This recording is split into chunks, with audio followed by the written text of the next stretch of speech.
Hi everybody, very warm welcome to the channel Shipra Mishra. This is Shipra Mishra and I hope you guys are doing fine.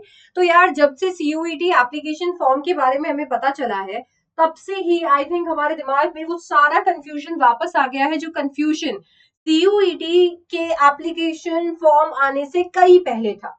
आपको याद होगा कि बीच में हमारे पास में news आ रही थी कि CUET में काफी सारे बदलाव आ सकते हैं और उन बदलावों को अब जो है कंफर्मेशन मिल चुकी है जैसे ही CUET की एप्लीकेशन फॉर्म आने की नोटिफिकेशन आउट हुई है और हमारे पास एक नई इंफॉर्मेशन बुलेटिन बनके तैयार है। तो आज की इस वीडियो के अंदर जिसको मैं बहुत ही क्रिस्प रखने वाली हूं, हम डिस्कस करेंगे चेंजेस जो कि CUET 2025 में आए हैं। तो यार सबसे पहले अगर हम चेंजेस की बात करते हैं तो चेंजेस में हाँ जी, सबसे पहले तो आपके पास में जो चेंज आया वो ये है कि अब जो है अप टू 5 सब्जेक्ट्स आप अपने सब्जेक्ट सेलेक्ट कर सकते हो, जिसका मतलब है कि आपके पास में जो बेसिक फीस स्ट्रक्चर आएगा वो बेसिक फीस स्ट्रक्चर में आपको एग्जाम्स अप टू 5 सब्जेक्ट्स के देने होंगे।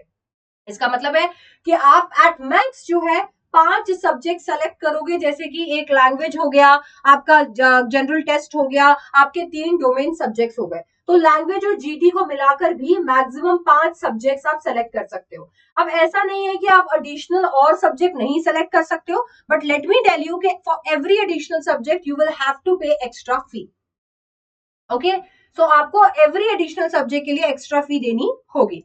इसीलिए जो फीस स्ट्रक्चर है उसके अंदर भी बदलाव आया है। आपका जो फीस स्ट्रक्चर है वो बदल गया है, इसीलिए please have a look eight fees structure before you proceed, है ना। अच्छा, नंबर ऑफ सब्जेक्ट्स भी चेंज हो गए हैं। आपके पास टोटल अब 37 सब्जेक्ट्स है।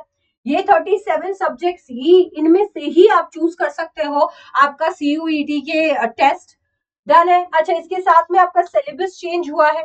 ठीक है, अगर आपने अभी तक सिलेबस वाली वीडियो नहीं देखी है तो फटाफट से जाकर उस वीडियो को देखो, क्योंकि सिलेबस वाली वीडियो के अंदर मैंने डिस्कस किया है कि किस तरीके से हर एक सब्जेक्ट का सिलेबस चेंज हो गया है। और अगर आप 2024 से कंपेयर करोगे, खास करके अगर आप एक ड्रॉपर हो और आपको लग रहा है आप वो सब कुछ पढ़े जा रहे हो, तो मैं आपको बता देती हूँ, please have a look at syllabus once because syllabus has changed. अच्छा, लास्ट टाइम जो CUET का पेपर लगा था वो हाइब्रिड मोड में लगा था, अभी ये वापस CBT मोड में आ गया, जिसका मतलब है you will be allotted centres और आप जाओगे वहां पे जाकर आपको आपका एक सिस्टम दिया जाएगा जहां पे आपका पेपर आएगा और वहीं पे आपको अपना पेपर पूरा करना है। नंबर ऑफ क्वेश्चंस एक बहुत बड़ा शॉकर है। ठीक है, ये एक ऐसी चीज है जो हम जिसपे हम क्लैरिटी चाहते थे, अंदर ही अंदर चाहते थे कि ऐसा ना हो, पर हो चुका है। आपके नंबर ऑफ क्वेश्चंस अब 50 क्वेश्चंस हो चुके हैं। आपसे हर एक सब्जेक्ट के अंदर 50 क्वेश्चंस पूछे जाएंगे। लेट मी टेल यू कि ये 50 क्वेश्चंस में आपको कोई ऑप्शंस नहीं मिलेंगे। ये 50 के 50 क्वेश्चंस कंपल्सरी क्वेश्चंस होंगे, आपको ये सारे करने हैं। अब जब आपको ये पता चल गया तो ये भी जान लो कि हर एक क्वेश्चन के लिए आपको +5 मिलेगा। मतलब अगर आपने करेक्ट दिया है आंसर तो आपको +5 मिलेगा, और अगर आपने इनकरेक्ट दिया है तो आपका -1 हो जाएगा, अलॉन्ग विथ 5 जो आप ऑलरेडी लूज कर रहे हो। तो इन टोटलिटी आप 6 नंबर लूज कर दोगे। इसके साथ में अगर हम एग्जाम ड्यूरेशन की बात करते हैं तो for every paper you will get 60 minutes. हर एक पेपर के लिए आपको 60 मिनट दिए जाएंगे। ठीक है, तो आपका अगर मान लीजिए इंग्लिश का पेपर है तो भी आपको 60 मिनट में करना है, आपका जीटी का पेपर है तो भी 60 मिनट में करना है, तो for every paper you will get 60 minutes. अगर शिफ्ट की बात की जाए तो जैसे पिछली बार हुआ था, कोशिश की थी एनटीए ने कि एक दिन में एक ही पेपर कराकर खत्म कर दिया जाए, but that was not possible. इसीलिए यहाँ पर शिफ्ट आपकी मल्टीपल शिफ्ट के थ्रू आपके पेपर जो है कंडक्ट कराए जाएंगे। वो डिपेंड करेगा नंबर ऑफ रजिस्ट्रेशन पे कि कितनी शिफ्ट होगी और आपका नंबर फिर कैसे आएगा। ऑफ कोर्स आपकी इन्फॉर्मेशन बुलेटिन जो है वो पूरी तरीके से चेंज हो चुकी है, तो एक बार इन्फॉर्मेशन बुलेटिन अगर पुरानी वाली लेकर ही चल रहे हो तो एक बार नई इन्फॉर्मेशन बुलेटिन जरूर डाउनलोड करना और उसके अकॉर्डिंग एप्लीकेशन फॉर्म भरना। एंड आपके पास में एक ब्रांड न्यू वेबसाइट आ चुकी है, तो अगर आप समर्थ पे अटके हुए हो, पुरानी वाली वेबसाइट पे अटके हुए हो, तो बिल्कुल ना अटको, क्योंकि आपके पास एक ब्रांड न्यू वेबसाइट है जहां पर आपको बाकी सारी डिटेल जो है वो मिलने वाली है। तो इन सारी चीजों को आपको ध्यान में रखना है, इन सारे चेंजेस को आपको ध्यान में रखना है before you actually fill your application form and before you make up your mind कि आपको CUET 2025 देना है। क्योंकि जब आप इन चीजों को ध्यान में रखते हो तभी आप एक प्रॉपर स्ट्रैटेजी के साथ, एक करेक्ट अप्रोच के साथ आगे बढ़ सकते हो।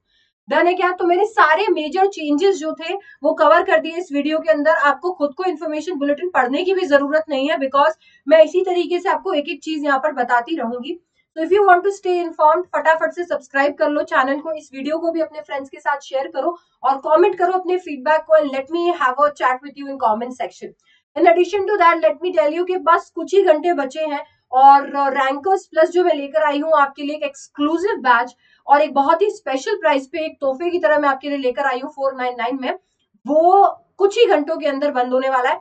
तो इसीलिए अगर आप भी रैंकर्स प्लस का हिस्सा बनना चाहते हो, इंग्लिश प्लस जीटी या कोई डोमेन सब्जेक्ट्स लेना चाहते हो, तो अभी फटाफट से नीचे डिस्क्रिप्शन बॉक्स में दिए गए लिंक पर क्लिक करो और नहीं तो कमेंट्स में पिन लिंक पर क्लिक करो और हिस्सा बन जाओ रैंकर्स प्लस कम्युनिटी का, क्योंकि कुछ घंटों के अंदर ये प्राइस वापस से वही हो जाएगी जहां से हमने स्टार्ट किया था। And let me tell you, I am not going to come back to this. Why? Because I wanted to give an opportunity to learners, you know, जो चाहते थे कि मैं रैंकर्स प्लस का हिस्सा बनूं और वो उनको लग रहा था कि ठीक है कुछ और अफोर्डेबल हो जाए, हालांकि it was already very affordable but I have made it more affordable. तो उनके लिए मैं एक अपॉर्चुनिटी लेकर आई थी एंड आई वांटेड टू सी कि आपके अंदर कितना जील है सीओईटी फोड़ने का एंड कितना जील है रैंकर्स प्लस में आने का, एंड आई कैन सी बहुत अच्छा रिस्पॉन्स है। तो कुछ घंटे आपके पास और है एंड देन मैं आपको मिलूंगी रैंकर्स प्लस में। तो thank you so much for watching, I see you in the next one, bye bye, take care.